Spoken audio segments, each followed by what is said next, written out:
नमस्ते बच्चों, कैसे हैं आप सब। तो आपकी पुस्तक हिंदी व्याकरण बाय ब्रेन रूट सीरीज से हम शुरू करने वाले हैं पाठ संख्या 4 और पाठ संख्या 4 का नाम है शब्द रचना। किसी शब्द से कई अर्थों को व्यक्त करने के लिए नए नए शब्दों का निर्माण किया जाता है। यदि हम किसी शब्द से एक से ज़्यादा अर्थों को व्यक्त करना चाहें तो हम उनसे नए शब्दों का भी निर्माण कर सकते हैं। इस प्रक्रिया को शब्द रचना कहा जाता है।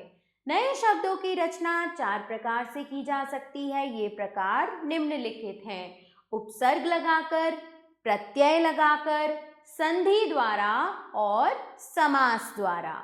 उपसर्ग लगाकर शब्द रचना कैसे की जाती है देखते हैं। उपसर्ग द्वारा शब्द रचना करने के लिए ऋण शब्दों में उपसर्ग जोड़ा जाता है। जैसे कि जो शब्दांश शब्द के पहले लगकर उसके अर्थ में परिवर्तन लाते हैं वे उपसर्ग कहलाते हैं। मतलब ऋण शब्दों के ये पहले लगते हैं तो इन्हें उपसर्ग कहते हैं। ये उपसर्ग होते हैं अ, अनु, अव, आ, दुस, प्र, वी, सु, कु, स्व और भर। चलिए अब इनका अर्थ देखते हैं। अभाव, भाव में लगा अभाव, ठीक है। तो अज्ञान, अन्याय, अमानवीय। अनु अर्थ है पीछे, अनुक्रमांक, अनुक्रम, अनुसरण। अव का अर्थ हुआ बुरी, नीचे। अवगुण, अवमानना, अवहेलना। आ का मतलब है तक, आमरण मतलब मरने तक। आजन्म मतलब पूरे जन्म तक। आजीवन प्ररे जीवन तक। दुस मतलब बुरा, दुस्साहस, दुष्चरित्र, दुष्कर्म। प्र मतलब अधिक, प्रताप, प्रखर, प्रबल। वि विशेष, विमोह, विदेह, विरक्त। सु अच्छा, सुअवसर, सुसज्जित, सुघड़। कु बुरा, कुपुत्र, कुकर्म, कुदृष्टि। स्व अपना, स्वतंत्र, स्वनिर्णय, स्वराज्य। भर मतलब पूरी, ठीक, भरपूर, भरपेट, भरसक। तो उपसर्ग वो होते हैं जो शब्द से पहले लगते हैं। अब हम करेंगे प्रत्यय लगाकर शब्द रचना। कुछ शब्दांश ऐसे भी होते हैं जिन्हें शब्दों के अंत में लगाया जाता है। इन शब्दांशों का अपने में कोई अर्थ नहीं होता और ना ही इनका प्रयोग स्वतंत्र रूप से किया जा सकता है। इस प्रकार के शब्दांशों को प्रत्यय कहते हैं। तो प्रत्यय होते हैं जो शब्द के बाद में लगते हैं। जो शब्दांश शब्द के अंत में लगकर उसके अर्थ में परिवर्तन लाते हैं वे प्रत्यय कहलाते हैं। कुछ प्रत्यय अग्र प्रकार हैं। यहाँ प्रत्यय लिखे हुए हैं और यहाँ उनके उदाहरण हैं। जैसे कि आई प्रत्यय को अगर हम लगाएंगे पढ़ में तो हो गया पढ़ाई। ऊंचाई, लिखाई, ईय प्रत्यय, राष्ट्रीय, भारतीय, दर्शनीय। आव प्रत्यय लगाव, बचाव। एरा प्रत्यय ममेरा, चचेरा, लुटेरा। आहट अगर हम प्रत्यय लगाएंगे शब्द में तो चिल्लाहट, घबराहट, कपकपाहट। ता सज्जनता, विफलता, चंचलता। इया बुढ़िया, गुड़िया, चूहिया। दार कामदार, चौकीदार, हवादार। ईन नमकीन, संगीन, रंगीन। पन बचपन, अनोखापन, बड़प्पन। इक सामाजिक, धार्मिक, वैज्ञानिक। ला अगला, पिछला, मझला। वाला दुकान वाला, पान वाला, सब्जी वाला। सरा दूसरा, तीसरा। अब हम देखेंगे संधि द्वारा शब्द रचना। संधि का अर्थ होता है मेल। जब दो वर्णों का आपस में कुछ मेल होता है तब उनमें कुछ परिवर्तन आ जाता है। जैसे विद्या प्लस आलय, विद्यालय। सूर्य प्लस उदय, सूर्योदय। संधि के द्वारा दो शब्दों को आपस में जोड़ा जाता है और नए शब्दों का निर्माण किया जाता है। जैसे कि अ में अगर अ जोड़ेंगे तो बनेगा आ, अ में आ जोड़ेंगे तो भी आ, और आ में आ जोड़ेंगे तो भी आ। यहाँ संधि दिखाई हुई है। जीव प्लस अणु जीवाणु, हिम प्लस आलय हिमालय, विद्या प्लस आलय विद्यालय। अब छोटी ई अगर हम दो जोड़ेंगे, ई प्लस ई बड़ी ई, रवि प्लस इंद्र रवींद्र, ई प्लस ई वो होगा बड़ी ई, नारी प्लस ईश्वर नारीश्वर। छोटे ऊ अगर हम दो जोड़ेंगे तो हमें मिलेगा बड़ा ऊ, जैसे सु प्लस उक्ति सूक्ति। दोनों बड़े ऊ जोड़ेंगे तो मिलेगा बड़ा ऊ। वधू प्लस ऊर्मी वधूर्मी। अ में अगर हम छोटी ई जोड़ेंगे तो हमें मिलेगा ए। जीत प्लस इंद्र जीतेंद्र, आ में ई जोड़ेंगे तो भी मिलेगा ए। महा प्लस इंद्र महेंद्र, आ में बड़ी ई जोड़ेंगे तो मिलेगा ए। महा प्लस ईश्वर महेश्वर।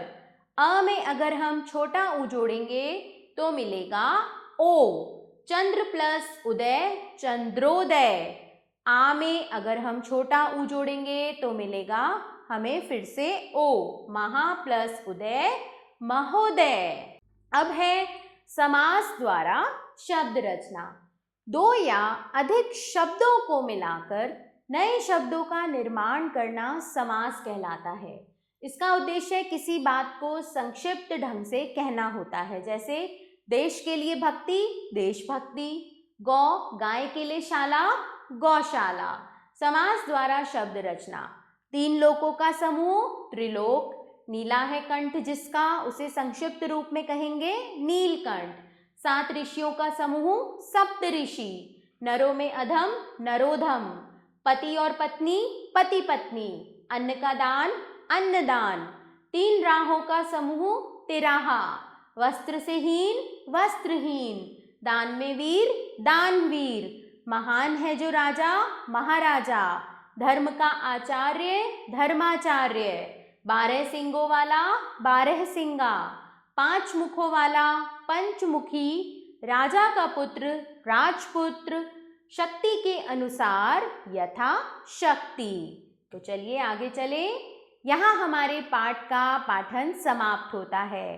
तो बच्चों अब आपने सीख लिया है कि शब्दों की रचना किस प्रकार की जाती है, उपसर्ग द्वारा, प्रत्यय द्वारा, संधि द्वारा और समास द्वारा। चलिए अब आप इन शब्दों निम्नलिखित प्रश्नों के उत्तर लिखेंगे। शब्दों की रचना कितने प्रकार से की जाती है, प्रत्येक का एक एक उदाहरण दें। आपको पता है शब्दों की रचना 4 प्रकार से की जाती है। उपसर्ग किसे कहते हैं, प्रत्यय की परिभाषा लिखो, संधि का क्या अर्थ है, किन्हीं दो को उदाहरण सहित समझाओ, और समास किसे कहा जाता है। तो बच्चों पाठ का दोबारा अच्छे से पाठन करके पाठ के आधार पर इन सभी प्रश्नों का उत्तर आप स्वयं देंगे। प्रश्न संख्या 2 देखेंगे। निम्नलिखित उपसर्गों की सहायता से 2-2 शब्द बनाओ। तो यहाँ हमें ये उपसर्ग दिए हुए हैं जो कि शब्द से पहले लगेंगे। वि विमोह विदेह, दुस् दुस्साहस दुष्कर्म, भर भरपूर भरपेट, स्व स्वतंत्र स्वराज्य, आ आमरण आजन्म, कु कुपुत्र कुकर्म, अव अवगुण अवमानना। अब जो ये 3 यहाँ पर उपसर्ग हैं इनके लिए आप 2-2 शब्द स्वयं बनाएंगे। प्रश्न संख्या 3 देखेंगे। निम्नलिखित प्रत्ययों के योग से 2-2 शब्दों की रचना करो। अब प्रत्यय शब्दों के अंत में लगाए जाते हैं। ता प्रत्यय सज्जनता विफलता, पन प्रत्यय बचपन बड़प्पन, इया प्रत्यय बुढ़िया बुढ़िया, इक प्रत्यय सामाजिक वैज्ञानिक, एरा प्रत्यय ममेरा चचेरा, आई प्रत्यय पढ़ाई ऊंचाई, ला प्रत्यय, अगला, मझला। अब ये जो 3 प्रत्यय हैं, इनके लिए आप 2-2 शब्द स्वयं लिखेंगे। प्रश्न संख्या 4 देखेंगे। निम्नलिखित में संधि करो। सत्य प्लस अर्थ, सत्यार्थ। नर प्लस इंद्र, नरेंद्र। विद्या प्लस अर्थी, विद्यार्थी। राज प्लस इंद्र, राजेंद्र। नारी प्लस ईश्वर, नारीश्वर। महा प्लस ईश्वर, परम प्लस अणु और सु प्लस उक्ति। इनके लिए आप शब्द स्वयं लिखेंगे। तो चलिए आगे चलते हैं बच्चों। प्रश्न संख्या 5 देखेंगे। निम्नलिखित के समास लिखो। आदेश के अनुसार, आदेशानुसार। 5 मुखों वाला, पंचमुखी। शोक से आकुल, शोकाकुल।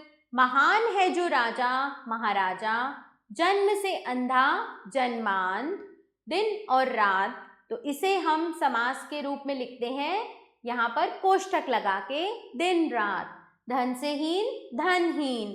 तो यहाँ पर ये जो 3 शब्द हैं, यहाँ पर दान में वीर, पीले वस्त्रों वाला और 12 सींगों वाला, इनके लिए समास आप स्वयं लिखेंगे। तो बच्चों, आशा करती हूँ ये पाठ आपको अच्छे से समझ में आ गया होगा।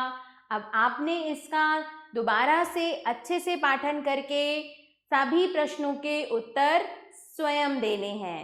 आभार। मिलते हैं नए पाठ के साथ।